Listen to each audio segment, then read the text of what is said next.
Hi everyone, welcome back to Keeping Up with the Chaldeans. I'm Anthony Toma, your host, along with my co-host, Junior Binno. We're here with Charles Langworthy. He's running for the 9th District of Congress. It's great to have you. Thanks for joining us. Why don't you just kick it off by telling the Chaldean community and those that watch our show who you are and what you're doing. Absolutely. Thank you for having me on, Toma. Oh, yeah, for sure. Great to have you, buddy. My name is Charles Langworthy. I live in Roseville. Grew up in the 9th District in Sterling Heights. I went to Sterling Heights High School. I know the struggles facing people in the 9th District. We work really hard, and we're not being represented properly in Congress. A lot of people work paycheck to paycheck, and they just can't get their fair shake. We're getting taxed to death. We're getting screwed over by big government and tyrannical policies by the far left Democrats. And, what I'm going to bring to the table is bringing back liberty, freedom, the Constitution, standing up for what's right, and especially standing up for Christian values. Mm-hmm. Christian values, that's a beautiful thing. Being that most of the, our Chaldean community is, Christian, Catholic. Why don't you talk about who's been in power in the 9th and some of the things that they could have done that they balked on or could have passed that really affect us as people in the 9th. Oh, well, Sander Levin was the representative from 1983 until 2019 when his son Andy took over. Andy is far left. He supports the Green New Deal. He supports the crazy immigration policy with the New Way Forward Act. Mm-hmm. And if people aren't aware of that New Way Forward Act, that would actually go and take illegal immigrants that were convicted of crimes here in America, whether it be a robbery or a carjacking or whatever, who spent time in American prisons, and they would actually go find them back in their home country after they were deported back to their home country and bring them here on U.S. taxpayer funds. What? Yes. Why? It's called the New Way Forward Act. That's a real thing? Yeah. Yeah, it didn't actually pass, but it was legislation that he co-sponsored. Wow. Yeah, very damaging to this country. What, anyone ask him what his motivation behind that would be? I mean, if someone that was a convicted criminal was deported or got put out of the country or left the country, why would we want to bring that kind of person back into our community to grow with our children? That's another Democrat voter. Yeah. Oh, wow. That's crazy. Yeah. I really don't see it any other way than that. Right. It's power. So just for the votes. Just for the votes. Yeah, that and trying to institute Marxism. That way, you got these people that were criminals. They're going to go and be the foot soldiers for the Marxist takeover, which we're experiencing right now here in this country. Right. And one thing I want to mention is I've talked to lots of immigrants that have came here, especially ones from Eastern Europe. The Eastern European immigrants, I've talked to a lot of them, and they tell me, we left Romania, we left Poland, we left, Hungary, we left these countries because they were a communist nation. Mm-hmm.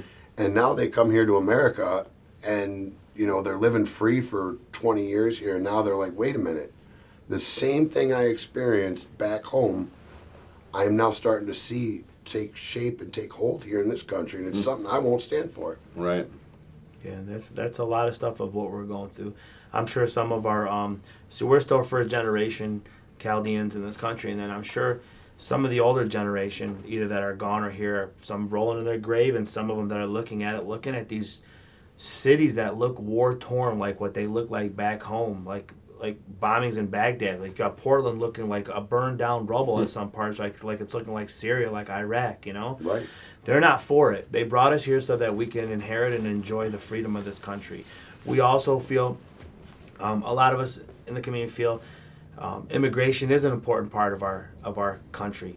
It is what has made from the Statue of Liberty holding up, the torch to everything else, and it gave a lot of, different views in the lifestyle we live in the United States. So we don't want to abolish it. what would you do to help the immigration reform? Because we still would want to see that. We still have Christian Chaldeans that are being persecuted in Iraq and in Turkey and other places right now.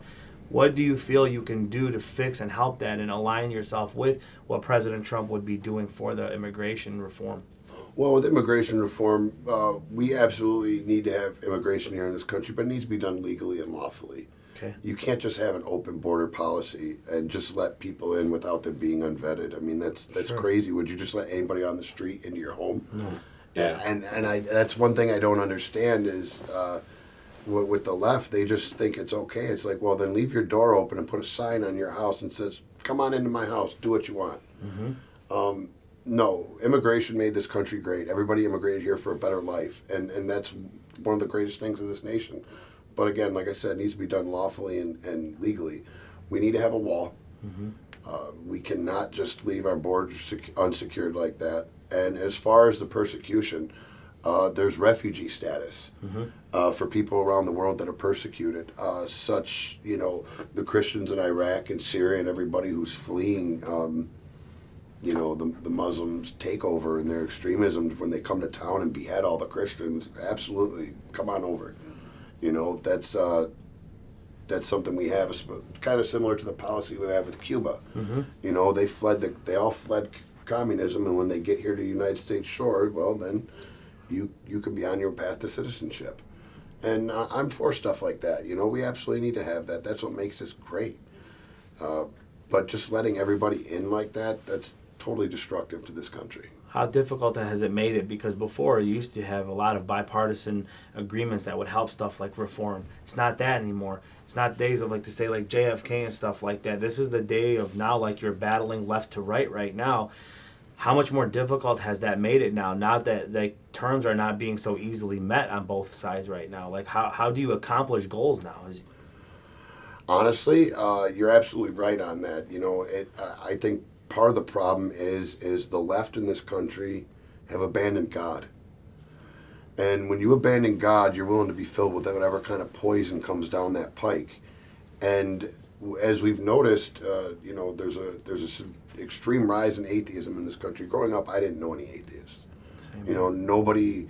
Now, you meet them all the time, and there's nothing wrong with that. No. But to each their own, and absolutely, I support your right to worship or not worship how you choose. That's what makes this country great. Yes.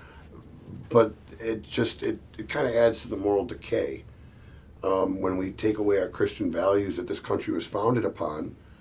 And so in regards to working with it, and you're saying like ideology's changed, it's gone more extreme on one side. So our beliefs, like you said, God's out of the picture. The Pledge of Allegiance was taken out of the DNC, correct? yes. So why do we go through all that? Why are these changes coming? Why is ACB getting attacked so hard for being a Christian?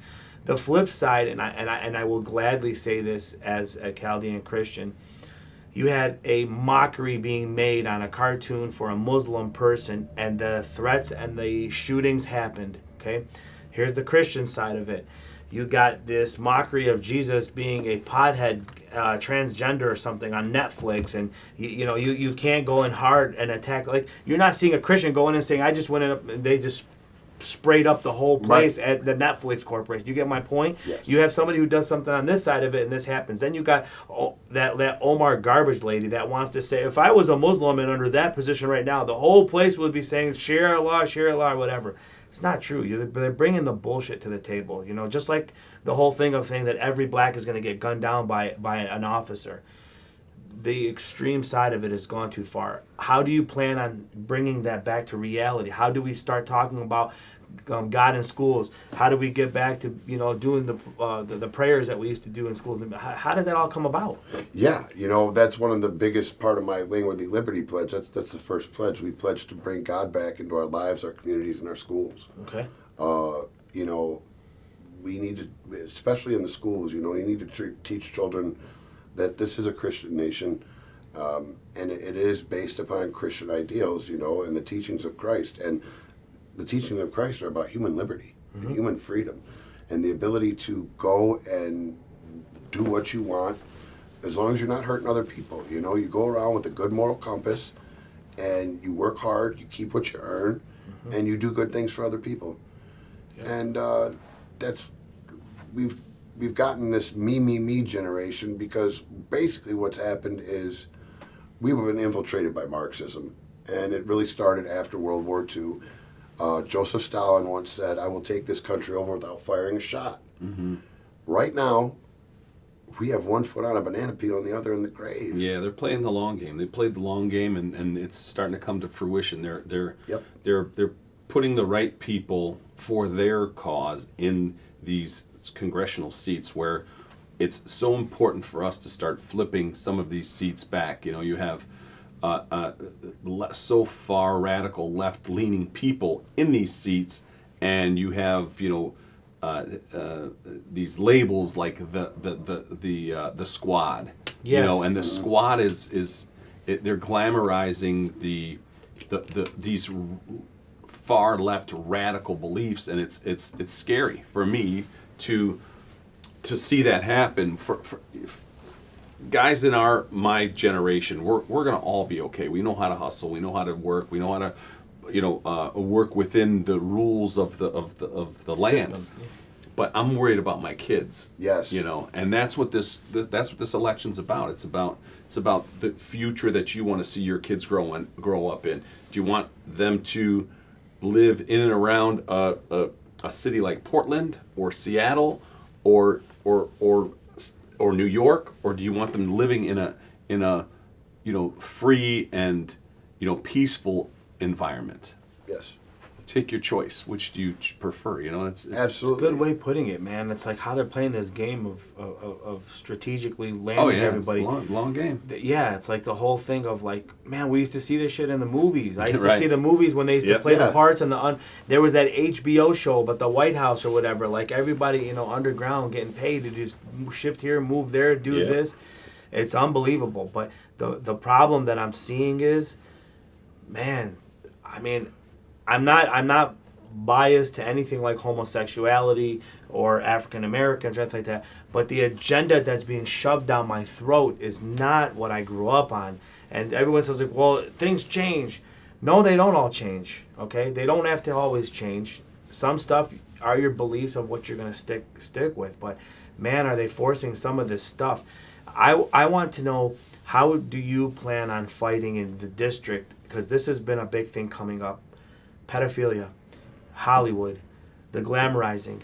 You had that Cuties movie on Netflix. Oh, that was disgusting. How do you fight for Anthony's kids, my nieces, my nephews, my goddaughters? How do you fight for that? Well, we make laws strengthening the penalties for pedophilia, and we actually go and we actively search out for them. Mm-hmm. That's one good thing this administration has done. They've really went after the child sex trafficking, which is amazing. Yes. It really was kind of in the... It's quiet for a Back while. burner. Yeah, exactly. Nobody wants to bring it to the forefront. Right, and now that it's out there, I mean, you're seeing it all the time. You got the Harvey Weinstein thing going on and all these other, child sex trafficking rings getting taken down all over the country, which That's is great. a wonderful thing, and we need to keep that up. Yep, and that's huge. And because it's a problem in Oakland, Macomb. Being Macomb has a lot of abilities to launch off from so many different freeways, and you're close to be able to go through Detroit and other. You know what I'm saying? So you have that. And how do you plan on working with two counties to help fight that? Do you have a game plan with like that you'd be working with the law enforcement? Are you doing stuff with Homeland Security? What's some of the stuff that you may lay out? There definitely needs to be a federal task force involved in a multi-county jurisdictional thing, and they all need to coordinate, and they need to get undercover, do investigations, and get these people out of here. Yeah. And they need to throw the book at them. Personally, I think child molesters should be hung. I agree. I don't think any other way on that one. And some people might go, "Oh my God, that's extreme," but I don't care. That's my personal belief. It's extremely gross. I would truly want to see the death penalty in Michigan. You know what I'm saying? Some people, unless sometimes you face it, you may not understand why you want to say that. And I'm not saying it just because of it. I don't not walk in life not forgiving people for things done, but to take somebody's life, like my father, and then the guy gets to walk 15 years, that guy should be gone. Or somebody who killed a 6-year-old recently in Oakland County, in the area of Warren, that you're a part of, right? So You want that. They're calling for the death penalty. But you Federal. can't do it though. Federal, you can't because we're not a state. Right. If we make the pedophilia and sex trafficking charges federal, then that's make it federal crimes Yeah. instead of state crimes. It can definitely be done that And way. it needs to, because why do we want to house in an institution and pay the tax money for somebody? They just ruin multiple lives. Right, and it's a big deterrent as well. Yeah. You know, destroying the life of a child is about it's the most evil thing you could do besides abortion. That's that's just as evil. I mean, they're both just very evil, and they both need to stop immediately. And that's your stance. It sounds like on abortion too. So you're okay. Well, it's usually that aligns with what we, I mean, as Chaldeans, we believe in that as well. I mean, that's a part of our Christian faith as well. And it seems like the Republicans fight definitely hard for that, to not have it so easily. What about we do face an opiate crisis between both counties as well too. We've had deaths happen on both sides heavily in our community and outside of our community. What's your goal to fight that as well too? Where do you lie on that? Well, I lie in that you see, there's a multi-pronged attack with that. Mm-hmm. There are a lot of good-hearted people that are in a lot of pain, and they receive pain meds. And with these federal laws, a lot of times what happens is the doctors will cut people off their medicine, and then people turn to the black market, and they're spending how much for a pill? You know, 10, 20, 50, $100 for, depending on whatever the pill is. They can't afford it. So their drug dealer now that they were getting their pill from now says, hey, look, I got this. It's heroin. And people switch to heroin because it's cheaper, it's more widely available than the heavily narcotics. And that person then now is a heroin addict. When before they would have just been able to take their pain medicine, because there's some people that really need it. Sure. So it sounds like you're compassionate towards those people, because they get in too deep, too fast, and they have negative influences turning them on to a different drug. So how do you plan on helping those people not just get thrown in the slammer, but kind of get rehabilitated or help them find peace within themselves? Yeah, absolutely. That's one of the my platforms is ending the war on the end drug user. Locking people up for a drug crime is it's not right. As a Christian, I can't see somebody with a drug problem being thrown in prison or in jail and having their whole life destroyed because they have a problem. When our government sanctions alcohol and alcoholism, you can go to the corner liquor store and buy alcohol, and as an American, that's your right. But you know, not that I want drugs on our streets. I absolutely want to stop the inflow of hard drugs into our country, 1,000%, and go after the traffickers and the dealers. Yes. But the end drug user with a problem doesn't deserve to get put through the system. Sure. They need to be treated, and I think we could use some of the tax money that we're using to incarcerate them to help them. Sure. Yeah, I'm sure you did a lot of research, and you feel like that Congress is where you belong, right? Yes. What has happened to this country where no one in a Democratic seat and no one in a Republican seat vote for the other side? Like it's either a Republican bill that all the Republicans vote for and pass, or it's a Democratic bill where all of the. How come there's no bipartisanship anymore? Well, and then why do you want to be a part of that mess? Well, I want a better future for our children, our communities, and our lives, and to bring our country back to what it's supposed to stand for.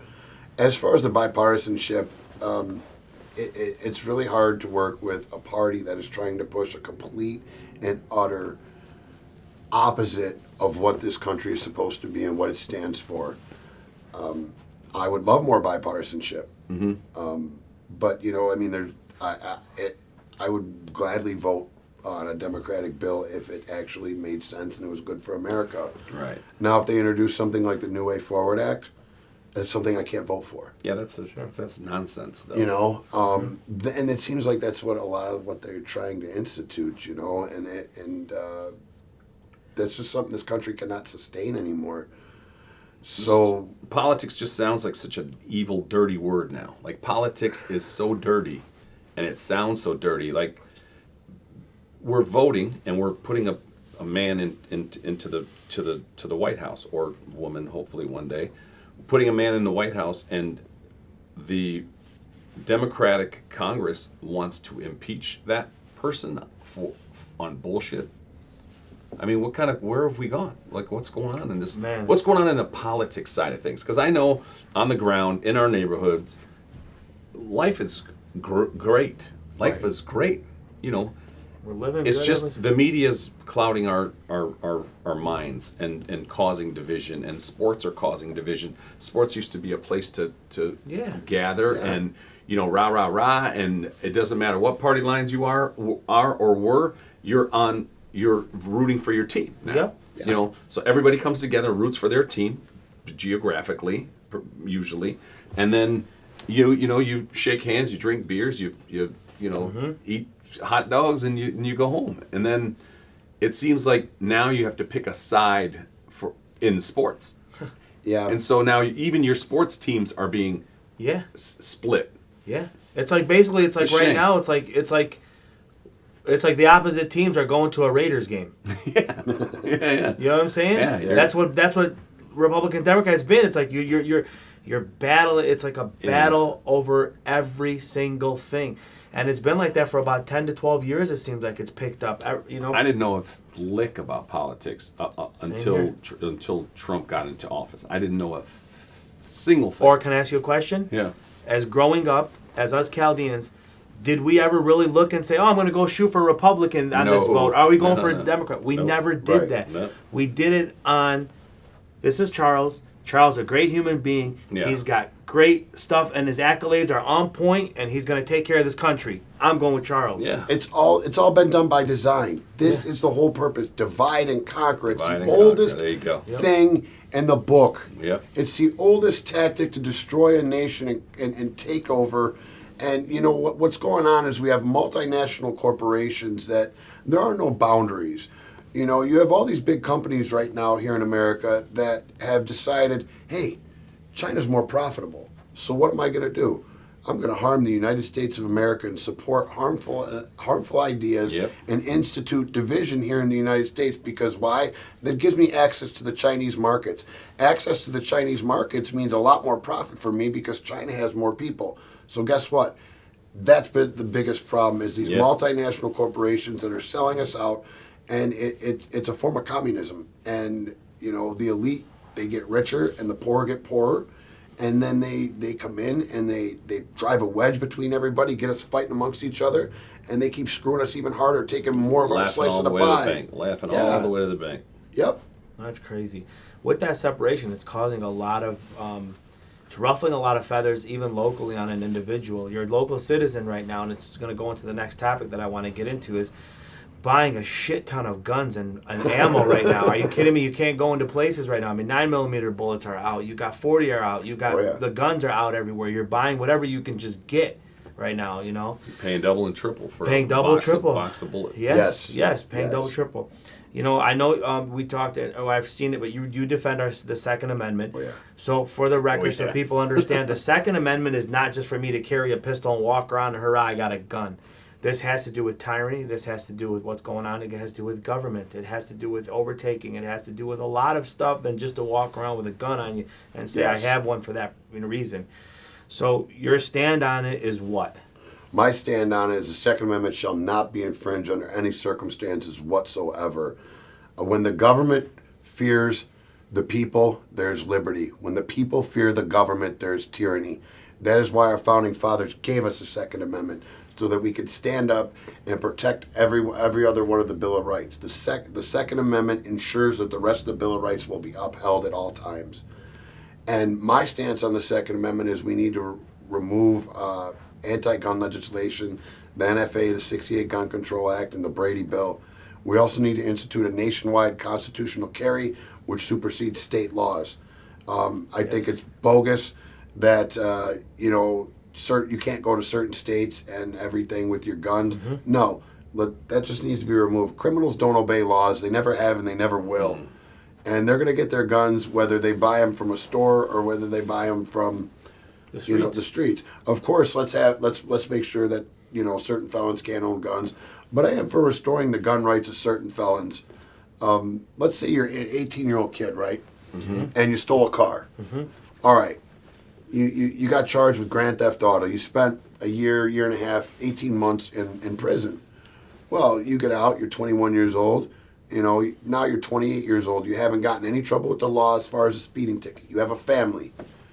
Well, you're a felon. Yeah, you don't have a right to own or you don't have a right to own a firearm, and that's bogus. Or even be in the same house, right? Right. So if I think anyone should be allowed to have a gun in their house to protect their home. Yes.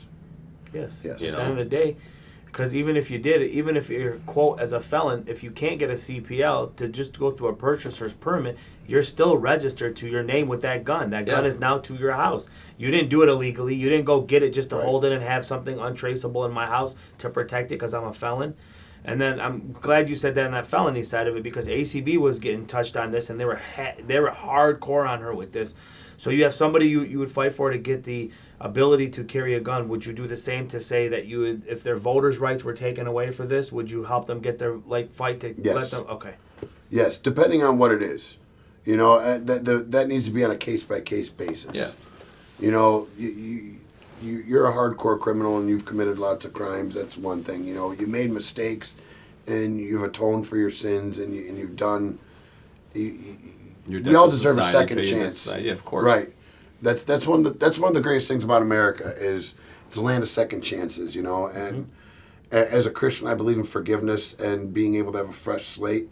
But of course, you have to prove yourself that you're actually willing to change, and that you've made better choices, and you want to be a better person. Sure. That's always in anything. Like you said, this country gives you the opportunity for a second chance. Yes. That's the thing. I mean, we've seen whether it has to do with the people in politics who are running for politics now, who have served time before or have done things in the past, who are now on board because they've done, like I said, it's just like when we go repent on our sins and confession.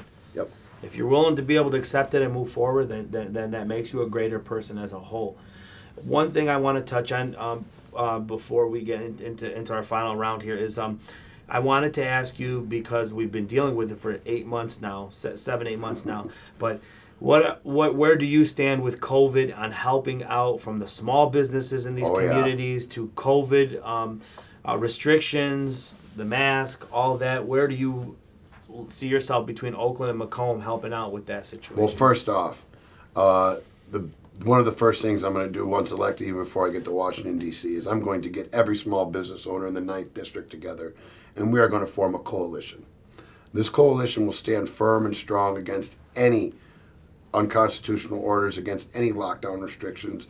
And the problem is when you have small business owners, you're getting picked off one by one. Yeah. I've talked to so many restaurant owners and all these other small, well, if I do this, they're going to come and they're going to shut me down. They will. Right.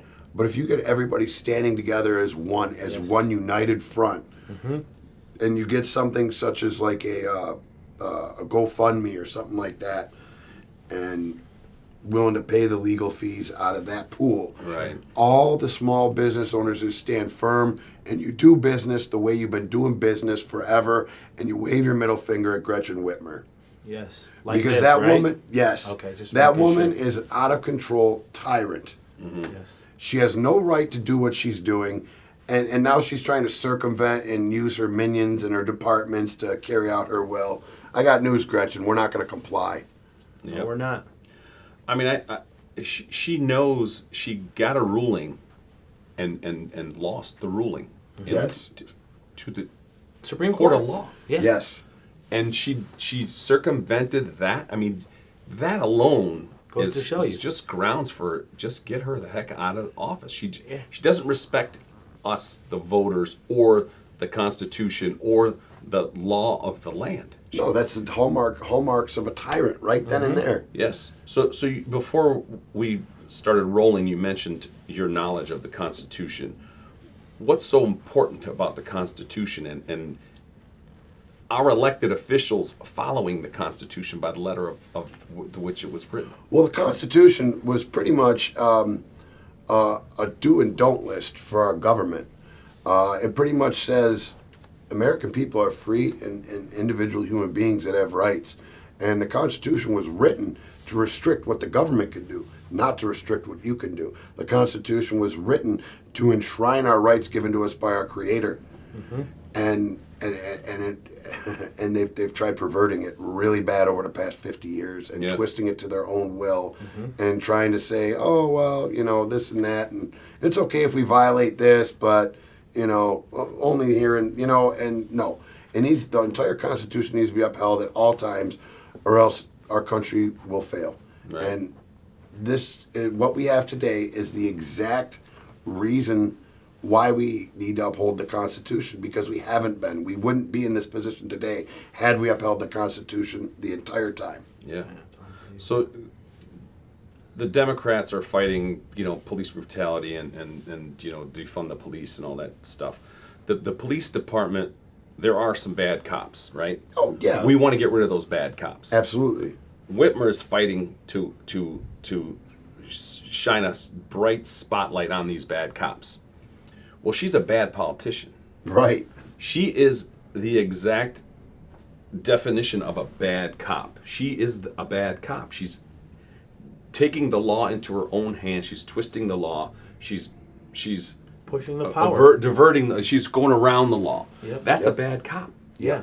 We need an internal affairs for our politicians. We need an internal affairs to shine the light on these bad politicians and get them the heck out of office. Yes, right. Not to say Dems are Republicans and then you're going to go through impeachment. No. That's the job of the media. That's the job. What media? Exactly. That's the point. They got the media in their pockets. Yep. Including social media. Right. Yeah. See what happened last All night media. with Twitter and with Facebook? That was bullshit. You see, that's the job of the media, to keep politicians honest. But when the politicians bought and paid for the media and they work for the corrupt politicians, do you know why? it's up to us as we the people to stand up and say, we're not going to take this shit no more. Yep. Charles, do you know why, in my opinion? And maybe it's not an opinion, maybe it's more factual. I don't care if it was marked for whatever was Steven Seagal's Hard to Kill or Marked for Death, when they were watching the senator and they videotaped the senator doing some corruption and they went after him to kill him. He made a statement back then that I never understood, but I understand so much more today and how it flipped. The government was never afraid of any single individual or entity but the media, because the media was going to blast you when you did wrong and blasted you when you did right. Now that they're in their pocket, there is no fear because they're controlling the fear that they had before. Yes. So now it's out the window. There's no more fear amongst them. Now they can just manipulate versus fear, but they're creating fear through their manipulation. Yes. That's the shitty part about it. And devil, that's the biggest thing. The devil uses fear to control us. Sure. The two biggest fears the devil uses are the fear of death and the fear of poverty. And with this COVID nonsense, they got everybody thinking you're going to die. Look, it exists. Don't get me wrong. Of course. It's not what they say it is, though. It's got a 99.75% survival rate. And we need to, the elderly people should, and people with pre-existing conditions or whatever, they need to take precautions. But let the rest of us live our lives as free and utter human beings. I have not, nor will I wear a mask. Speaking of that, I'm having a mask burning rally this Saturday at the old Kmart parking lot at 15 in Groesbeck. What? At 5 p.m. Trend it. Hashtag burn your masks. I posted it the other day. Keep it trending. This man's got a party for this event. Let's talk about another fundraiser that you're having. Why don't we talk about that? Give us the skinny on that, where it is, and how people can support you, so we can get this 11 individual out of the Congress. Yeah, well, I'm having a fundraiser. It's going to be at Andiamo's and 14 Mile Road in Warren. It will be the 22nd of October. It will be country music singer Trey Taylor will be performing. There'll be hors d'oeuvres and a slider bar. He'll be performing, and then after he performs, we're going to have a presidential debate watch party. Ooh. So it's like a whole big thing at once, Sweet. Tickets are $75 for general admission with a cash bar, and $150 for open bar, premium seating, and everything else that comes with that. And yeah, it should be a great time, and you get a lot for your money at that fundraiser. So I'd really like for people to come. You can go directly to my website, www.langworthyforcongress.com.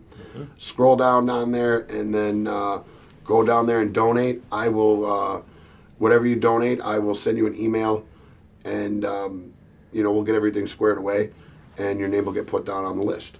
So the way I met you was that you saw some signs in my yard. You came, you Yes. knocked on the door. Yeah, I love that Trump sign you have. The little small one? No, That the little big small one. one. The big one he cut in half because the city told him, "Oh no, that sign's too big." So this man was like, "Okay." I cut it in half, and you still see it, but it's two now. Yeah. I love that. That was great. Thank you. And so a lot of you have probably seen this man, or he has knocked on your door. He's a foot soldier with a general's mentality. He's going to hopefully reshape our Congress and help us all live safer, happier lives and prosperous. We thank you for joining us.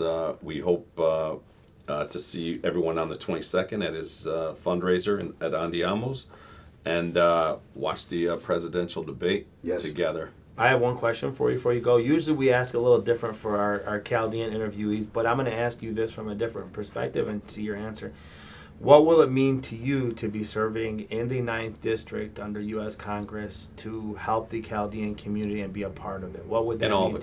every community. Yeah, in every. It I'm would be an honor. saying in all community, but I'm saying in general, just to work with us and work with the communities in general. It'd be an honor. I just want nothing more for our people to be free, prosperous, and an individual, and live your life how you see fit. No government has a right to tell you what you can and cannot do. We have a right to tell government what they can and cannot do. They work for us. That's right. Yeah. And we're all free individuals, and we can choose our life. And the object of government is to protect our security, or I take that back. Sorry, to protect our liberties and keep us safe. Yep. From foreign invasion. That is the only job of government. Yeah. In all honesty, it's not this cradle to grave nonsense that we're living today. They're not none of this nanny state crap. We're free and prosperous people, and that's the whole job of this Constitution, liberty, and freedom. Listen, if you're a politician out there, you are a public servant. You are in that seat to serve the public. You're not in that seat to get rich. If you're getting rich because you are in a public office, you are a criminal.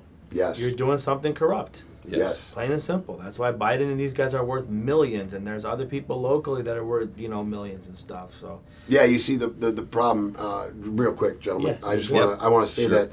that problem right then and there, that problem exists when how the elections are done.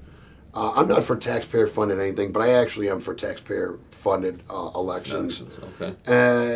The money in politics is just out of control. Running for office, it really is. You got to get all this money to get your name out there, to get your message out there. Let's have free and equal elections, fair and equal elections. Because a lot of these politicians, they've already sold their soul before they even swear their oath to the Constitution. They've sworn their oath to their biggest donors. Yep. And that breeds corruption. The whole entire election process is an entire breeding ground of corruption. Yeah. Well, thanks for joining us. We're going to be praying for you to win that seat. Thank you. yes. God bless you. Thank you, sir. Thank you. Awesome. God bless you. It was awesome Thank you, having Junior. you. So signing off right now, I'm Junior, along with my co-host Anthony Toma. We've got Charles Langworthy here, shooting for 9th District. Probably by the next time we get back, we'll congratulate him on a party for him being in that seat. Make sure you guys go out and vote. He's out there for Macomb and for Oakland. He's out there for your 9th District, from Sterling Heights all the way down to Bloomfield. He's got you covered. He's there to be able to fight from the beginning of corruption all the way down to upholding the Constitution. That's the guy for you. Along with that, don't forget to hit like and subscribe down at the bottom of our YouTube channel. Make sure that you guys follow us, share this gentleman's post, and you can either hear this on iTunes, Spotify, watch it on YouTube, Facebook, or wherever else. But just make sure and check them out on langworthyforcongress.com. Signing off. See you on next episode. Power to the people. Stay free.